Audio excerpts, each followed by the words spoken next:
صباح الفل. الشتا جه بقى، شايفين الشتا؟ من امبارح الدنيا مقلوبة على تصريحات الأنبا بنو. في ناس النهاردة قالت لك طب هو مفيش أي بيانات رسمية صدرت من الكنيسة الأرثوذكسية حول موقفه أو حول موقف الكنيسة تجاهه.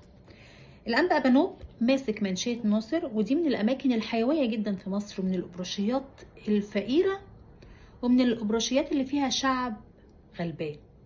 اخواتنا بتوع الزبالين هناك شعب محترم جدا. انا كنت هناك قريب، كنا بنعمل حلقه حول الدير وحلاوته وجماله وماريو ونحت الجبل، يعني دير خطير، مسيحي ومسلم بيروح يزوره.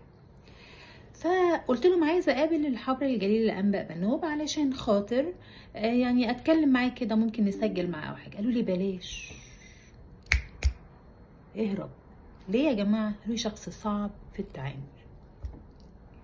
فانا شخص صعب من التعامل، واخده الكلام من مصادر موثوق فيها هناك. فقلت لا خلاص، يعني انا ما بحبش يعني الشخصيات الصعبه، يعني خليك فليكسبل كده في التعامل، في مرونه في التعامل. فقالوا لي صعب حتى مع شعبه في الكنيسه. على اي اسس يتم اختيار اسقف ابراشيه، وخاصه ابراشيه منشيه ناصر؟ صعبه. هناك الشعب كان بيحب جدا ابونا سمعان ابراهيم. كان ابونا ده يخش القهوه من هنا، واللي ما بيجيلوش الكنيسه يروح قاعد له على القهوه، لان الشباب كلها كانت معظمها على القهاوي. فكان الشعب بيحبه، مسيحي ومسلم يقعد يسمع كلام عام عن ربنا. مسلم يروح له عشان يحل ازمته. كان كبير المنطقه ابونا سمعان ابراهيم. لما قابلنا الناس وقتها وقابلنا ماريو قال لنا ابويا مات، اللي نحت في الجبل. ماريو ده اجنبي مش مصري، عشان الاخوه المسلمين اللي ما يعرفوش. نحت في الجبل وعامل ابونا قلايه وعامل شغل حلو جدا. فقال لك ابويا مات، فهو اللي كان بيحتويهم في المنطقه، وكان مكتبه مفتوح. انا قابلته في 2015، كان مكتبه مفتوح لاي حد يخبط، تخش تاخد واجبك، تقول الكلمتين اللي عندك وتتكل على الله. فكان شخص محب جدا. فالناس حاسه بان في مشكله كبيره بيتعرضوا لها، ان ابونا مش موجود، وبناء عليه ما حدش بيسمعهم.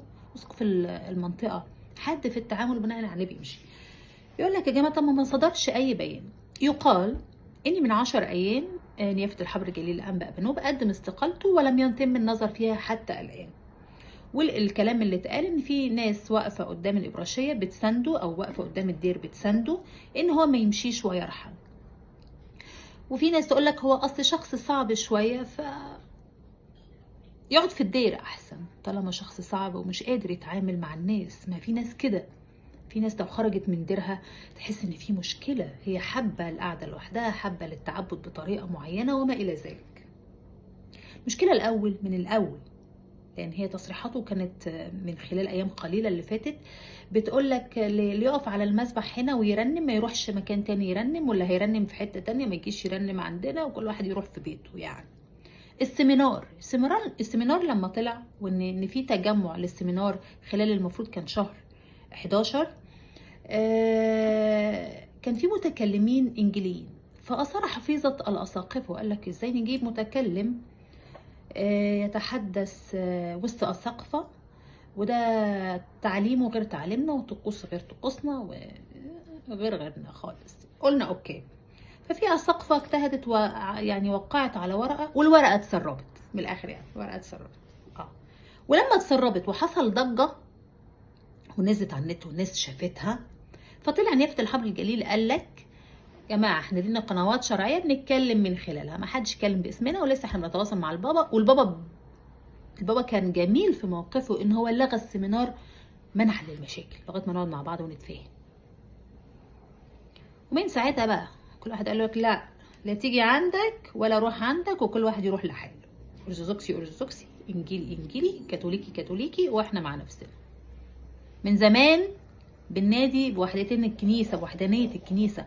11/11/2011 كان يوم صلاه عالمي، اثبت للناس ان احنا راقيين جدا، وان احنا بينا ألفة جدا. من الايام البابا شنودة كان بيحاول يعمل وحدانيه الكنيسه، وحاليا بيعملها البابا تودروس في كل اجتماعاته، وكل يدمج معاه الانجيليين ويدمج معاه الكاثوليكيين. حبيبه اندريا زكي بتاع الطائفة الإنجيلية، حبيبه القسيس رفعت فكري بتاع الطائفة الإنجيلية، حبيبه من الكاثوليك الأسقف الفلاني، حبيبه. ده اللي احنا عايزينه وده اللي نسعى إليه من سنوات طويلة جدا.